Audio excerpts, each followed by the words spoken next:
합니다. 요한복음 4장 1절부터 오늘은 19절의 말씀까지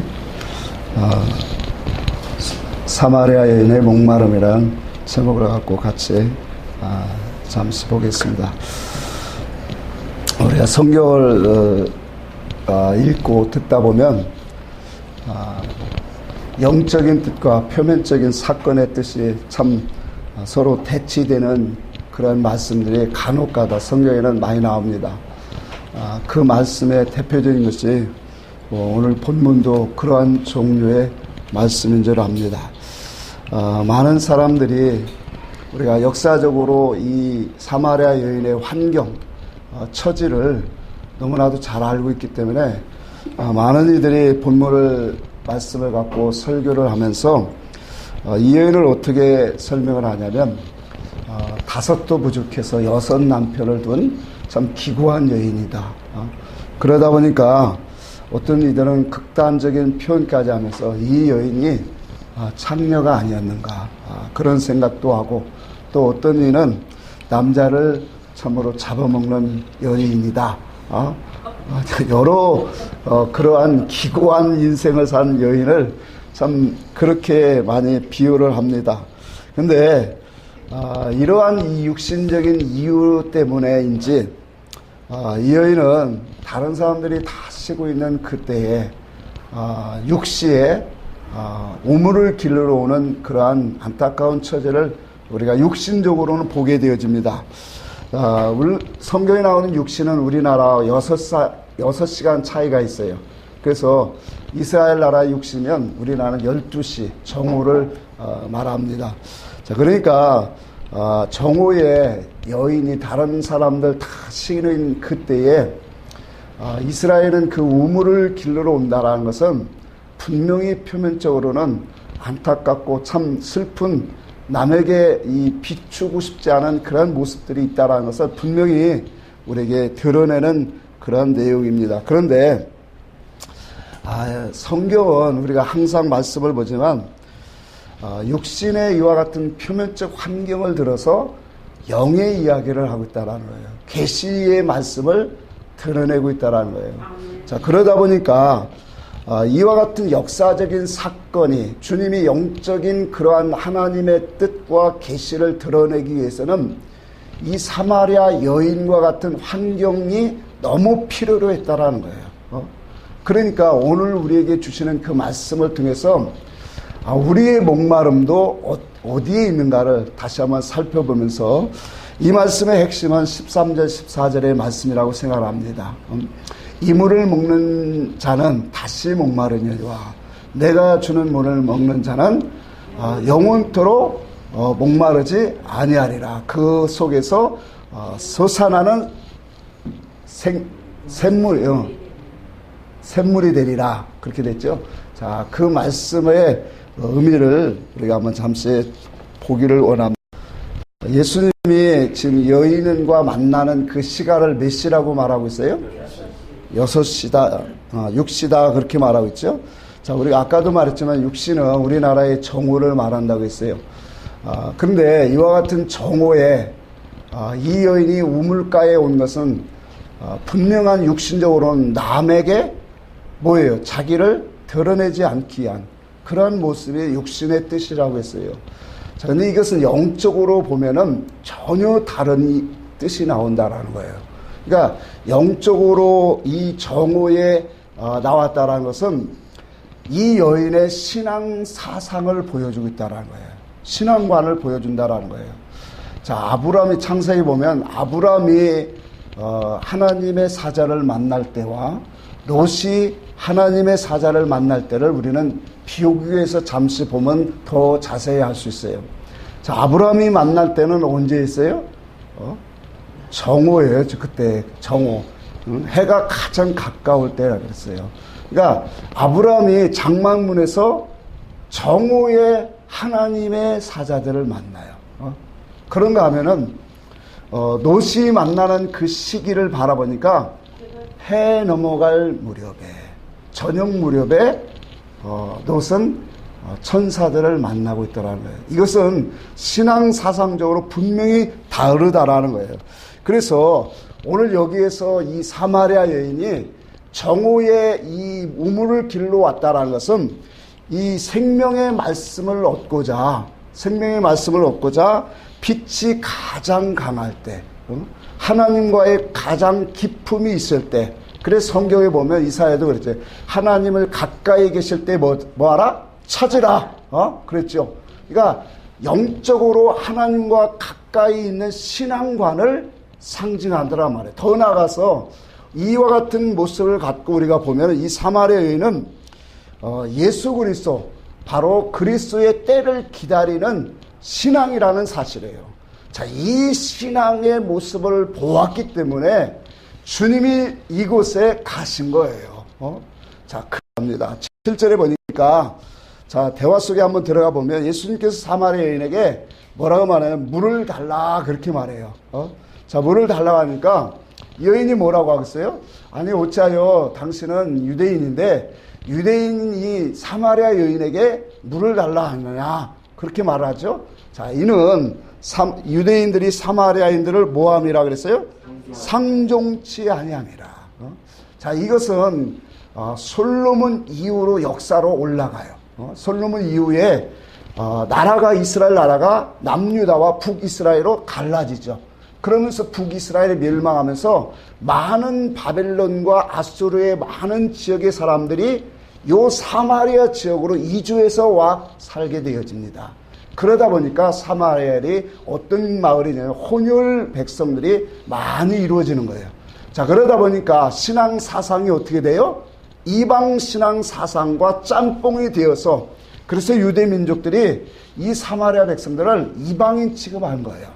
자, 이런 과정 속에서 이제 주님이 이 여인에게 그렇게 말해요. 10절에 보니까 내가 만일 내게 물 좀 달라 하는 일을 누구인 줄 알았더라면, 자, 그렇게 말하죠. 누구인 줄 알았다면 하나님께 네가 은총, 은혜, 하나님의 선물을 구하였을 것이다, 그렇게 말한단 말이에요.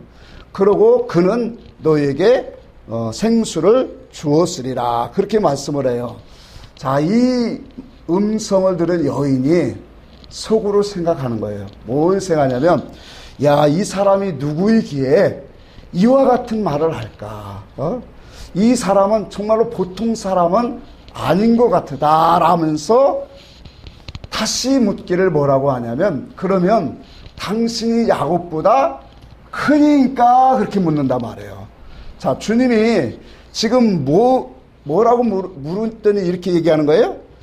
내가 만일 물 좀 달라는 이가 누구인 줄 알았더라면 그에게 뭘 구했을까요? 하나님의 은혜와 은총, 하나님의 선물을 구했을 것이고 그는 너에게 이와 같은 생수를 주었으리라. 그러니까 그 말을 듣고 이분이 보통 분은 아닌데, 그러면 당신이 정말로 야곱보다 크니까, 이 우물보다 크니까 라는 것은 이 율법의 말씀보다 더 큰 이로 오셨습니까? 이런 뜻이단 말이에요. 자, 그러니까 주님이 대답한 게 뭐라고 했어요? 13절, 14절 그거예요. 이 물을 마시는 자마다 다시 목마르려니와 내가 주는 물을 마시는 자 영원히 목마르지 아니하니 그 속에서 솟아나는 샘물이 되리라. 자, 이 말은 뭐예요? 이 물을 마시는 자는, 이 야곱의 물, 율법의 물을 마시는 자는 다시 목마르지만 내가 주는 물을 먹는 자는 영원히 목마르지 아니하고 그 속에서 솟아나는 샘물이 된다라는 말은 지금 무엇을 대답한 거예요? 그래, 내가 야곱의 우물보다 뭐예요? 야곱보다 뭐하다는 거예요? 더 큰 자로 왔다라는 것을 증명하고 있다라는 거예요. 자, 그러니까 여기에서 그 여인이 11절에 다시 한번 이렇게 물어요. 뭐라고 묻냐면, 이 물은 깊고 그릇이 없는데, 성경은 거꾸로 되어 있어요. 원래 이제 우물이 깊고 그릇도 없는데 어떻게 생수를 얻겠사옵나이까, 그렇게 말해요. 자, 이 얘기는 참 보니까 주님과 영적인 얘기가 너무 이 사마리아 여인이 잘 통하고 있다는 거예요. 자, 육신적으로는 지금 사마리아 여인이 이 물을 길렀어요, 안 길렀어요? 자, 물 길러러 왔어요. 그러면 물길로 왔으면 이 육신적으로는 두레박이 있을까요, 없을까요? 있겠지요. 자, 그런데 지금 영적인 이야기를 나누고 있단 말이에요. 그러니까 영적으로 나누는 이 이야기는 이 우물이 깊다라는 의미를 우리는 좀 알아야 돼요. 자, 우물을 통해서 뭘 우리는 얻는 거예요? 생수를 얻지요. 그렇지요. 사람이 먹을 수 있는 생수를 얻는 것처럼 이 물이 깊다라는 것은 뭐예요? 이 물은 지금 무슨 물이라고요? 야곱의 우물이라고 했죠. 이 야곱의 우물은 다른 말로 말하면 구약의 율법의 말씀을 말하는 거예요. 하나님의 말씀을. 자, 그래서 우물이라고 하는 것은 하나님의 말씀이다 말이에요. 자, 하나님의 말씀이 어떻다? 깊다. 자, 하나님의 말씀은 하나님의 마음과 하나님의 의사성을, 하나님의 뜻과 목적을 감춰져 있는 말씀들이 하나님의 말씀이에요. 그래서 깊은 거다 말이에요. 영원전 우리를 향하신 하나님의 뜻과 목적과 우리의 행할 믿음의 도리를 다 담아서 이 우리에게 주신 것이 성경인 거예요. 그래서 성경은 이 세상의 어떤 책보다도 다르게 참으로 심오하고 깊은 말씀인 거예요. 그런데 이 하나님이 감춰둔 이 말씀들은 깊다라는 것은 감춰져 있더라는 거예요. 일반적인 모든 사람들이 그냥 듣고 읽고 이해할 수 있는 것이 아니다라는 거예요. 하나님이 영원전부터 우리를 향하신 그 계획하신 뜻들이 하나님의 마음을 담아서 우리에게 준 편지라고 고린도후서 3장에 우리에게 분명히 말하고 있단 말이에요. 그러니까 우리에게 마음을 담아서 준 이 편지를 우리는 읽어야 되는데, 예를 들어서 우리는 한글밖에 모른다고 합시다. 한글밖에 모르는데 이것을 영어로 그냥 막 갈겨서 줬다가 하면 한글밖에 모르는 사람은 이 편지를 읽을 수 있어요, 없어요? 없는 것처럼 하나님의 말씀은 육으로, 역사적으로, 사건적으로 기록됐지만 그 속에는 하나님의 영적 계시를 담고 있다라는 거예요. 근데 그 영적 계시는 누구만이 우리가 읽을 수 있는 거예요? 누구만이 들을 수 있고 하나님께로 보내심을 받은 자. 그래서 요한복음 3장 32절 이하에 보니까 하나님께로 보내심을 받은 자는 하나님의 말씀을 하나니. 더 나아가서 31절에 분명히 말하기를 이 만물 위로부터 오시는 만물 위의 것을 말씀을 한다. 만물 위의 것을 증거한다. 그러나 땅에 속한 자는 땅에 속한 말을 행한다. 그렇게 말했어요. 요한일서 4장 6절에도 보면 우리의 말을 듣는 자는 뭐예요? 우리의 말을 듣는 자는, 진리의 음성을 듣는 자는 하나님의 음성을 듣는 자들이야. 그러나 세상 말을 듣는 자들은 미혹의 영이다. 그렇게 말씀을 하고 있어요. 자, 그러니까 우리가 이와 같이 우물은 참 하나님의 말씀은 깊어요. 그래서 이 깊은 물을 끄집어낼 수 있는 그릇이 없어요. 사람이 없다라는 거예요. 그래서 그릇이라고 하는 것은 항상 우리 인생을 말하는 거예요. 그래서 로마서 9장 24절에도 그릇은 우리다라고 분명히 말씀한 거예요. 그러니까 하나님의 말씀은 참 깊은데 영이요 생명이요 우리의 구원의 이치를 말씀하는 그런 이 계시의 말씀이 기록된 말씀인데, 이 말씀을 끄집어내서 영의 이치를 설명해 줄 사람이 오늘 예수님이 오기 전에는 없었다라는 거예요. 그래서 만물 위로부터 오신 그가 보고 들은 것을 오늘 우리에게 증거하러 오셨다. 그 만물 위의 것은 뭐예요? 하늘의 것이고 영원한 것이고 하나님의 나라 영생에 대한 구원의 이치다 말이에요. 그것을 우리 주님이 오셔서 이제 증거하시는 거예요. 그래서 예수님은 이 땅에 무엇을 오셨어요? 이 물, 감춰졌던 이 깊은 우물을 퍼주려고 오시는 분이에요. 하나님의 감췄던 비밀, 그 만세와 만대로 감췄던 그 하나님의 계시를 이제 활짝 열어서 퍼주기 위해서 우리 주님이 이 땅에 오셨다라는 사실이에요. 자, 그래서 우리가 일반적으로 한번 생각해봅시다. 우리가 이 우물을 먹기 위해서는 예수님이 오셔서 진리를 열어주셨기 때문에 우리도 뭐예요? 이 물을 얻기 위해서는 말씀을 자꾸 파야 되는 거예요. 자, 그런데 세상 이치를 한번 봅시다. 우리나라는 어디든지 파면 좀 물이 나와요. 근데 그 물은 건수라고 해요. 그러니까 진짜 깨끗한 물을 팔려면 우리나라도 아문지라 파면 안 돼요. 그래서 정말로 물이 흐르는 맥을 차지해야 된다고 해요. 줄기를 차지해야 된다는 거예요. 그러면 그 깊은 물을 정말로 좋은 물을 하려면 어디를 뚫고 들어가요? 그 반석과 같은 안반 같은 걸 뚫고 들어가서 진짜 만나야 그 물은 정말로 깨끗한 물이란 말이에요. 자, 그런데 세상 이치도 그래요. 우리나라는 참 조금만 파면 물이 나오지만 이 유대지방은 아무데나 물이 나오는 게 아니잖아요. 그러니까 야곱의 물이 정말로 예수님 때까지 왔다는 것은 대단한 거예요. 근데 이 물은 아무나 파도 나오는 것이 아닌 것처럼 영적인 것도 그렇다라는 거예요. 여러분, 우리가 스스로 자기가 하나님 앞에 영적으로 막 파면 판다고 영적인 진리를 깨달을 수 있습니까? 없는 거예요. 다 누가 있어야 되는 거예요. 말씀을 가르치는 자가 있어야 되는 거예요. 그래서 연구하고 조금 더 퍼지고 더 열심히 파면은 그것이 많은 것들로 열매를 맺을 수 있는 그러한 깊은 지식을 풍부한 사람으로 자꾸 서가는 거죠. 자, 그래서 세상 이치처럼 하나님의 보내심을 받은 예수 그리스도의 말씀의 음성을 듣는 자들 중에 오늘 말씀을 자꾸 우물을 파는 자들, 그 우물을 판다라는 것은 결국 뭐예요? 하나님 말씀을 묵상하고 연구하는 거죠. 말씀을 묵상하고 연구하는 그 사람이나 또 그 말씀을 먹고 마시면서 아멘하는 사람이나 다 어디서 왔다? 한 형제다, 그렇게 말했단 말이에요, 주님이. 자, 그래서 이와 같이 우리에게 주님은 진리의 종들, 하나님의 당신의 택한 백성들을 통해서 이 생명의 말씀을 흐르게 하고 있다라는 거예요. 그 흐르게 하는 말씀을 오늘 같이 나누는 모든 백성들에게 하나님 뭐예요? 그 배에서 생수의 강이 흐르도록 하나님이 역사하시겠다라는 것을 분명히 보여주고 있다라는 거예요. 자, 그래서 오늘 15절을 다시 보면 예수님의 이 음성을 듣고 여인에게 그렇게 말해요. 이제 그렇게 말씀하니까 여인이 말하기를, 주여 그런 물을 내게 어떻게 하사? 주소서, 그렇게 말해요. 그런 물을 내게 주사 여기에 물길로 오지도 않게 하시고 또 뭐하게 해둘라는 거예요? 목마르지도 않게 하시고 뭐 한다고요?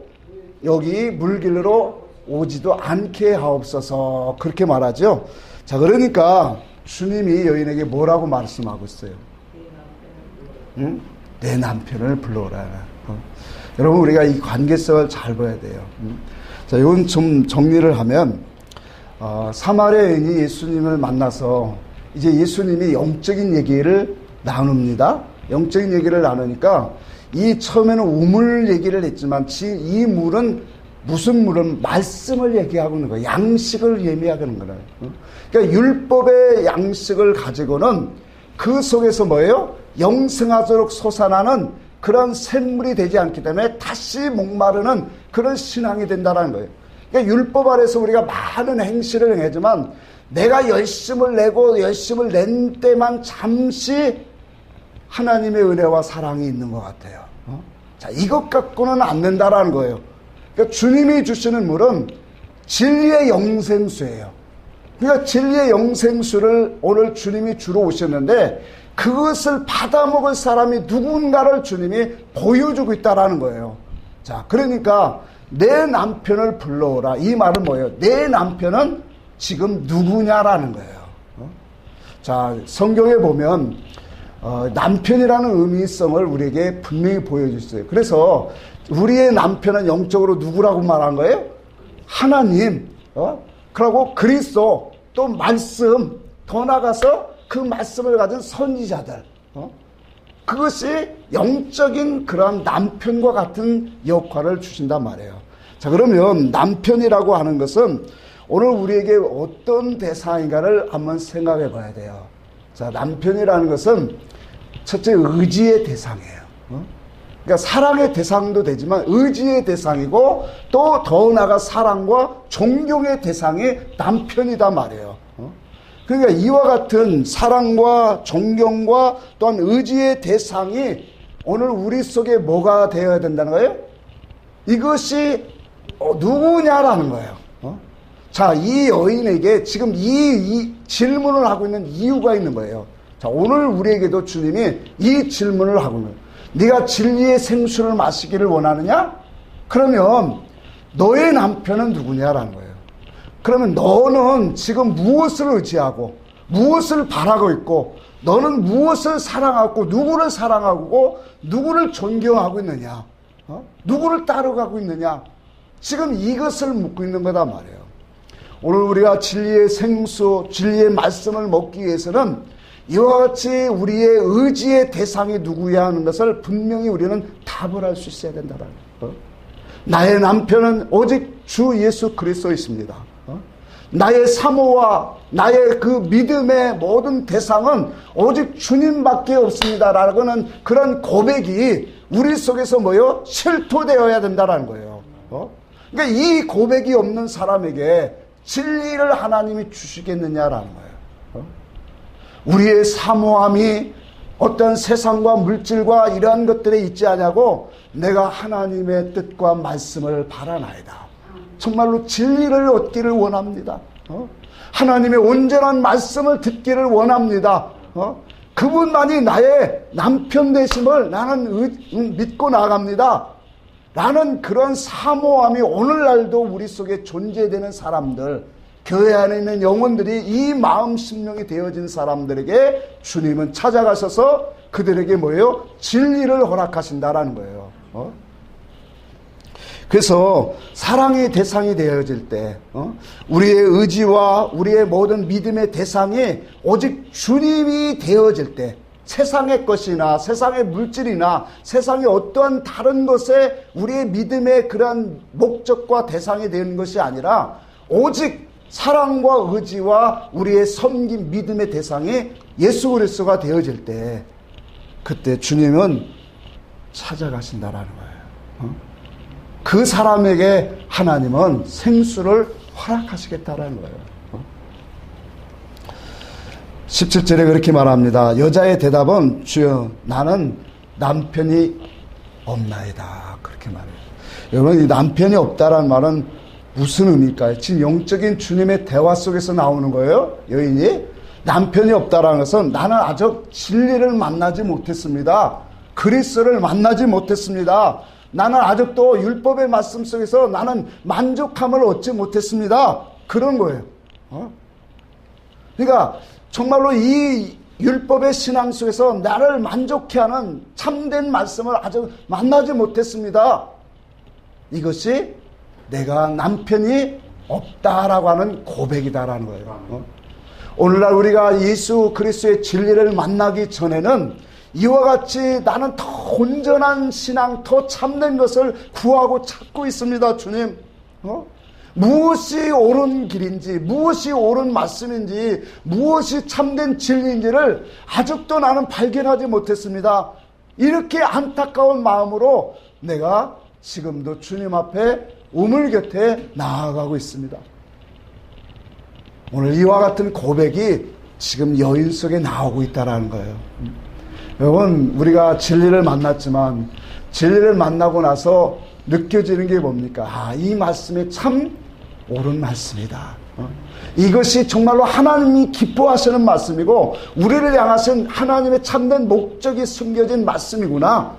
그게 복음이구나. 참된 진리구나. 나는 그러한 고백이 여러분들에게 왔을 때 이제는 나는 참된 신랑 되신 그리스도를 만났습니다. 라고 하는 고백을 할 수 있다는 거예요. 나는 아직 남편이 없나이다. 나는 아직도 그리스도를 진리를 만나지 못했습니다. 그러니까 주님이 그렇게 말한 거예요. 내가 남편이 없다는 말이 참 옳도다.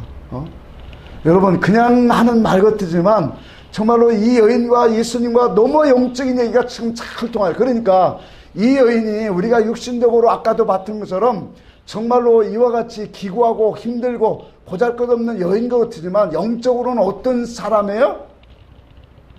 대단한 사람이에요. 정말로 그리스도를 기다리는, 하나님과의 신앙관에서 바른 신앙관을 가지고 그리스도의 때를 기다리는 영적인 믿음의 사람이었다라는 거예요.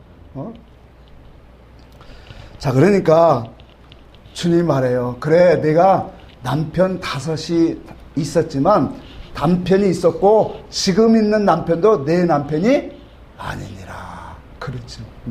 자, 5이 있다라는 것은 5은 율법의 수라고 했죠.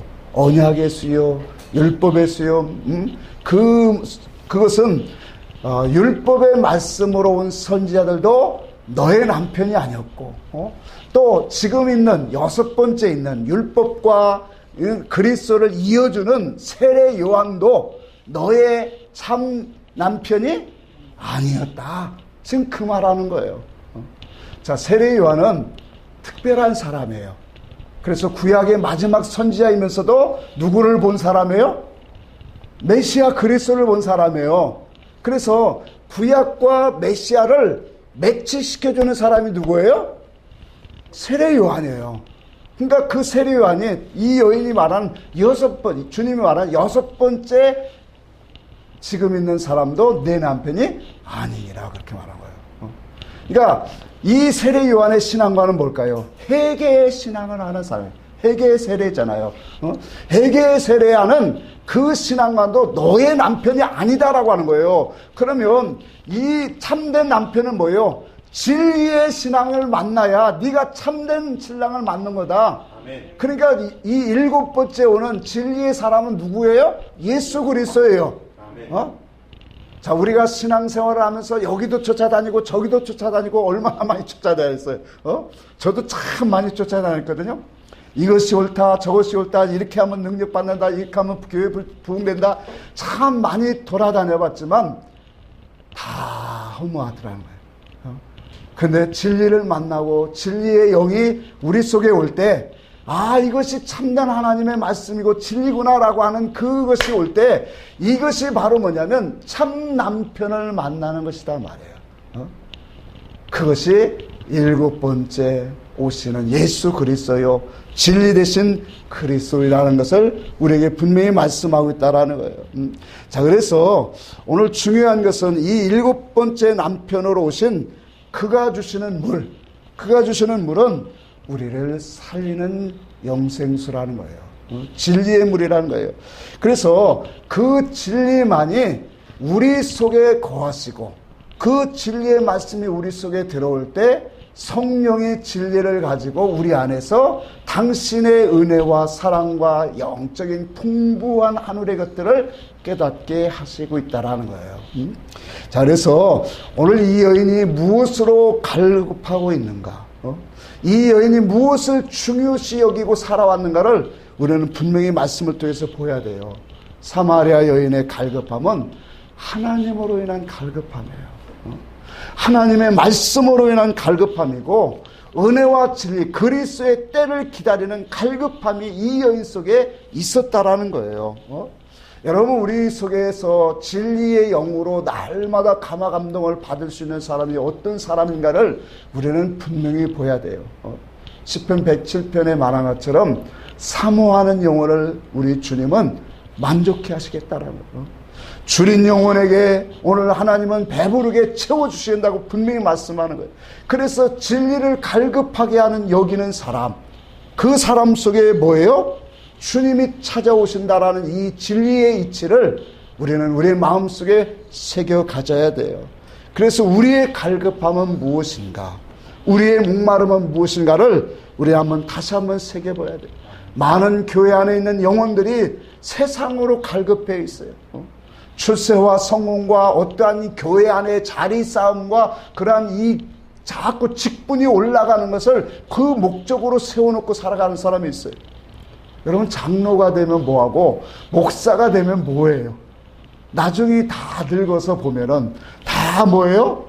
헛된 것뿐인데, 직분이 뭐가 그렇게 대단하냐 말이에요. 솔로몬이 남들보다 지혜가 특별하다고 했어요. 그래서 나에게 하나님이 지혜를 특별하게 주셔서 그 지혜를 가지고 모든 일을 궁구해 봤대요. 이것도 살펴보고 저것도 해보고 이것도 해보고 모든 것들을 다 해봤는데 이 모든 것들이 다 헛되도다. 해 아래서 행하는 모든 일이 다 헛되다. 그렇게 말씀하고 있다라는 거예요. 자, 그래서 우리는 우리가 이 세상을 살아가면서 이런 세상 것들에 오늘 우리는 속지 말아야 된다는 거예요. 오늘 우리의 믿음의 성도들이 바라고 갈 수 있는 것은 오직 예수 그리스도가 참된 우리의 신랑이고 그것만이 우리의 믿음이고 우리의 가치고 우리의 목적관이 되어야 된다는 사실이에요. 아멘. 세상은 우리를 평안하게 살게 그냥 두지 않습니다. 마냥 평안하고 안전하게 살게 우리를 두지 않아요. 그래서 자꾸 이 세상은 사건과 바람들이 많이 일어나고 있어요. 그러니까 금방 당장이라도 세상 일을 안 하면 어떻게 될 것 같은 그런 일들이 수없이 사건을 가지고 우리 속에 많이 일어나고 있어요. 그래서 이거 빨리 처리해야 되고 이거 빨리 해야 되고 이거 안 하면 큰일 나는 것 같아. 그래 안 그래요? 정말로 그렇게 인생을 살다 보니까 되더라는 거예요. 앞에가 뭐가 있고 계획이 뭐가 있고 이러다 보니까 육신의 일로 그냥 꽉 차여 있어요. 그러니까 몸과 마음이 분주하고 바쁘게 육신의 일로 꽉 채워져 있어요. 시간이 지나고 보면 진짜 별것도 아닌 인생인데 아무것도 아닌 사건이었는데 근데 그때는 왜 이렇게 그것이 소중하고 이것을 금방이라도 처리하면 안 되는 그러한 긴박감 속에서 우리의 인생이 어느덧 나이가 이렇게 먹고 왔더라는 거예요. 이것이 오늘날 우리의 인생이 얼마나 속고 있는가를 오늘 우리는 알아야 돼요. 우리는 사건마다 너무나 매여 있고 또 그것에 쫓겨 있고 육의 일에 오늘 우리의 몸과 마음이 다 뭐예요? 쪼달리고 살아가고 있다는 거예요. 이게 마귀의 역할이에요. 마귀는 우리에게 영적인 일, 하나님을 바라지 못하게 해요. 그리스도의 정말로 온전한 것을 깨끗하고 신령한 것을 사모하고 바라지 못하게 우리의 육신의 삶 속에 매 순간마다 어떠한 사건과 그러한 급한 일들을 그렇게 우리에게 분주하고 신경 쓸 일들을 주고 있다는 거예요. 하나님이 우리에게 주신 목적은 무엇입니까?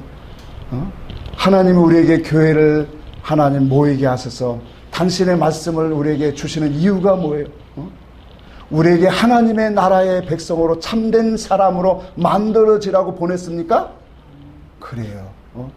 하나님의 분명한 뜻은 당신의 아들의 형상으로 본받아 닮고 오라는 거예요. 그럼 그 형상으로 닮아가려니까 진리의 지식이 오야 되고 그 진리의 지식을 통해서 그리스도의 마음과 사상이 우리 속에 와져야 돼요. 그 사상과 와지니까 하나님의 말씀을 가장 바라는 영혼, 하나님만을 바라고 소망하는 믿음, 그것이 나의 속에서 뭐예요? 가장 으뜸이 되어지는 신앙. 아멘입니까? 아멘. 그 신앙이 우리 속에 만들어지는 거, 이걸 하나님이 바라시는 우리의 그 신앙의 바람이잖아요.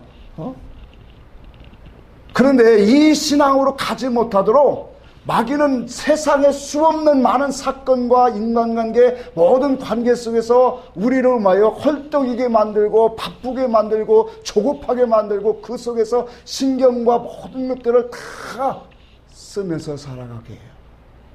그러니까 진짜 우리 성도가 놓치는 건 뭐예요? 영적인 일이요, 하나님과의 관계성이요, 하나님을 바라는 일이요, 진리의 영으로 정말로 주님과 함께 살아가는 그 믿음의 관계성이다 말이에요.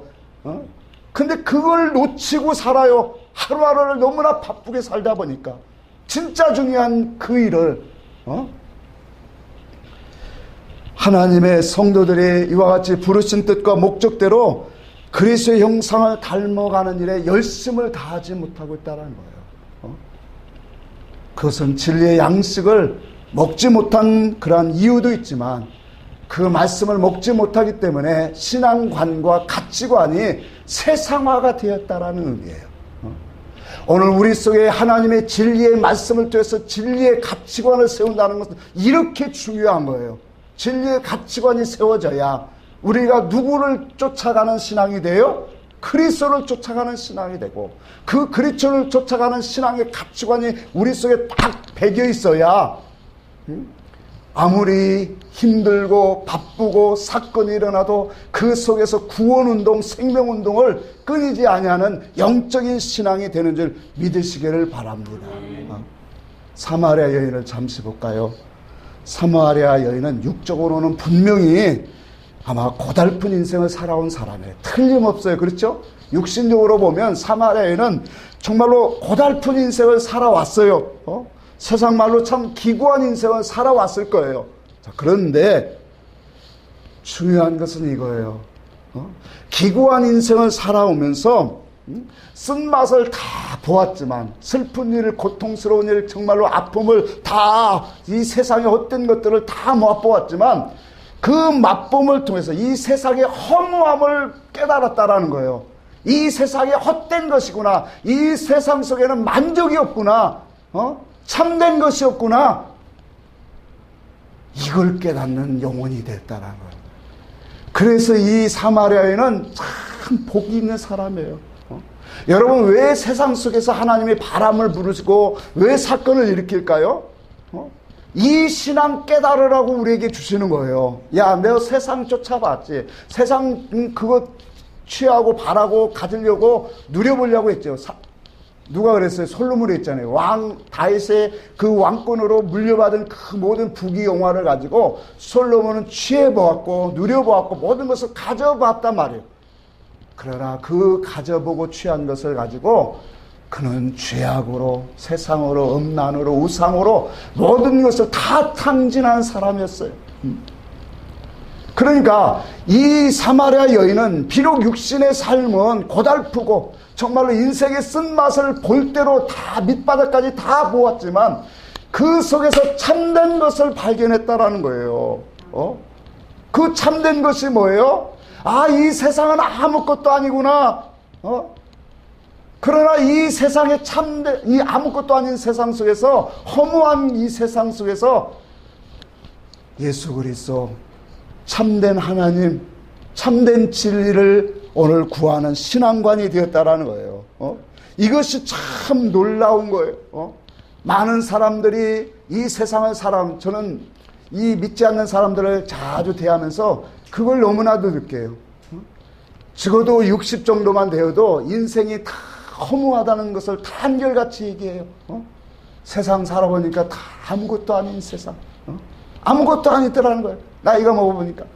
그리고 이 세상은 정말로 아무것도 아니고 허무하다라는 거예요. 그런데 이것이 믿음의 성도들이 이와 같은 고백을 한다면 이것은 참 불쌍한 영혼이라는 거예요. 왜?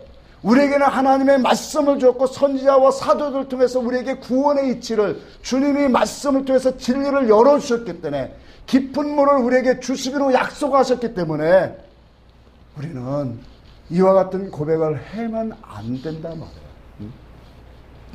그래서 오늘 우리는 이 땅에서 정말로 어리석은 자가 누구인가를 보아야 돼요. 이 사마리아 여인은 어리석은 자가 아니었어요. 왜? 진짜를 깨달았기 때문에 그런 거예요. 정말로 가치 있는 것이 무엇인가를 알았기 때문에 그런 거예요. 참된 것이 무엇인가를 알고 그리스도 하나님 말을 정말로 사모했다는 사실이에요. 그것이 정오에 정말로 우물을 길로 나오는 신앙관으로 우리에게 보여주고 있다는 거예요. 여러분, 우리는 정말로 어리석은 자가 되어서는 안 돼요. 가장 어리석은 자가 누구입니까? 하나님 앞에 나오면서 하나님이 없는 것처럼 살아가는 인생들이에요. 제가 어제도 우리 아들하고 그런 얘기를 했어요. 요즘 교회 목사들은 성도도 그렇지만 하나님을 두려워하지 않아요. 하나님을 두려워하지 않아요. 그러니까 하나님을 두려워하는 그러한 종들이 옛날에는 그래도 많았었는데 하나님이 그 속에서 역사하지 못하니까 하나님을 두려워하지 않아요. 교인들도 그래요. 왜? 성령의 역사하심이 자기 속에 이루어지지 못하다 보니까 감나 감동이 없으니까 어떻게 하나님을 두려워할 수 있겠느냐. 하나님이 없는 것처럼 살아가는 인생들이 교회 안에 너무나도 가득 찼다는 거예요. 이게 얼마나 슬픈 일이고 비극적인 일이냐 봐. 하나님이 함께 하시는 그것을 느끼고 살아가는 사람은 절대로 뭐예요? 헛된 길로 걸어갈 수가 없는 거예요. 우리의 신앙 속에서 오늘 이 어리석은 부자를 한번 보세요. 누가복음 12장에는 어리석은 부자는 자기 영혼에게 뭐라고 말해요? 평안히 쉬고 먹고 마시고 모든 것을 준비했으니 이제 평안히 쉬고 먹고 안식하자. 자기 영혼을 정말로 하나님께 바라지 못하는 육신의 것으로 이루었다고 만족을 얻고 쉬고자 하는 영혼들이 오늘날 교회 안에 너무나 많다는 거예요. 그래서 우리는 육신의 일 때문에 영의 일을 못하는 그런 어리석은 자로 살지 말아야 돼요. 그래서 하루하루를 살아가는데 이와 같은 이 육신에게 빼앗겨서 하루하루를 살다 보면 어느덧 나이가 한 살 한 살 먹다 보면 흰머리가 나기 시작하고 그러다 보면 주님께 가까울 날이 온다라는 거예요. 이 영혼은 마귀에게 속아 산 자들이에요. 빼앗긴 예수 그리스도의 생명의 믿음의 말씀을 빼앗기고 산 사람들이란 말이에요. 정말로 오늘 이 사마리아 여인을 통해서 우리에게 주시는 교훈을 우리는 알아야 돼요. 주님은 참된 물, 정말로 영원히 목마르지 않은 생수, 더 나아가서 정말로 우리 배에서 솟아나는 생수를 주시기 위해서 주님이 이 땅에 오셨습니다. 아멘? 그 생수를 우리에게 이미 이제 당신의 정도를 통해서 펼쳐지고 있고 그 말씀을 들은 우리가 묵상하고 그 우물을 팔 때 우리 속에서 시시때때로 깨닫게 하시고 감화감동하시는 성령님의 역사하심을 따라서 우리 안에 그리스도의 그 생수의 그 놀라운 은혜가 충만하게 하시는 역사가 지금도 계속되고 있다는 사실이에요. 이와 같은 역사를 우리 주님이 주시려고 오셨는데 오늘도 율법신앙에 매이고 또 육신의 세상 것에 매여서 그것을 이루어 보려고 정말로 이런 것 때문에 모든 것을 다 잃어버리는 신앙관이 되어 있다는 거예요. 참 안타까운 것은 오늘날 성도들은 교회 와서 예배는 참 잘 드려요. 근데 예배를 드리고 주의를 지키면 오늘도 하나님 앞에 왔다 갔다 이것으로 신앙생활이 끝난다라는 거예요. 참 너무나도 가슴 아픈 일이죠. 예수 그리스도는 우리와 함께 하시고자 임마누엘로 우리와 함께하는 그런 신앙관이 되기 위해서 이 땅에 오셨는데 오늘날 성도들은 교회 와서 예배드리면 모든 것이 다 끝난 것처럼 주일 오늘 지켰구나 내가 11조 했구나 그러면 신앙과는 다 한 것처럼 그런 마음을 갖고 종교적인 생활을 하고 있다는 거예요. 그러면 이 영혼들은 뭐예요? 주님이 부르신 목적을 어떻게 갈 수 있느냐라는 거예요. 우리는 속지 말아야 돼요. 악한 마귀는 거듭얘기하지만 사건을 바람을 자꾸 불러일으켜요. 어려움을 주고 시시때때로 이것 안 하면 이거 못하면 큰일 나는 것처럼 하고 세상에 매이게 하고 사건에 매이게 하고 온통 이러한 것들로 우리의 마음과 신경을 다 거기에 쏟아붓게 만들어요. 그러다가 가면은 마태복음 22장에 예복을 입지 않은 사람처럼 주님이 그럴 거예요. 너는 왜 예복을 입지 않고 왔느냐? 그런 질문이 온다면 그건 슬픈 인생입니다.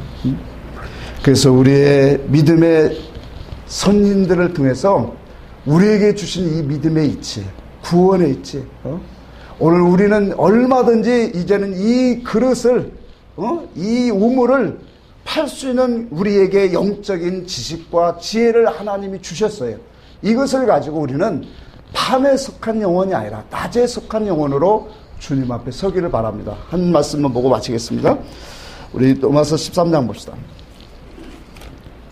로마서 13장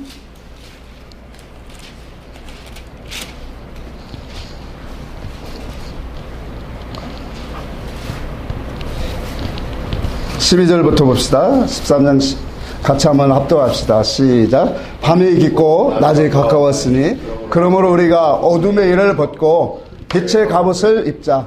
낮에와 같이 단정히 행하고 방탕하거나 술 취하지 말며 음란하거나 호색하지 말며 다투거나 시기하지 말고 오직 주 예수 그리스도로 옷 입고 정욕을 위하여 육신의 일을 도모하지 말라. 자, 우리가 나아갈 길이 무엇인가를 우리는 바로 알아야 돼요. 밤이 깊고 뭐가 가까웠다? 낮이 가까웠다. 그리스도의 때가 가까웠다.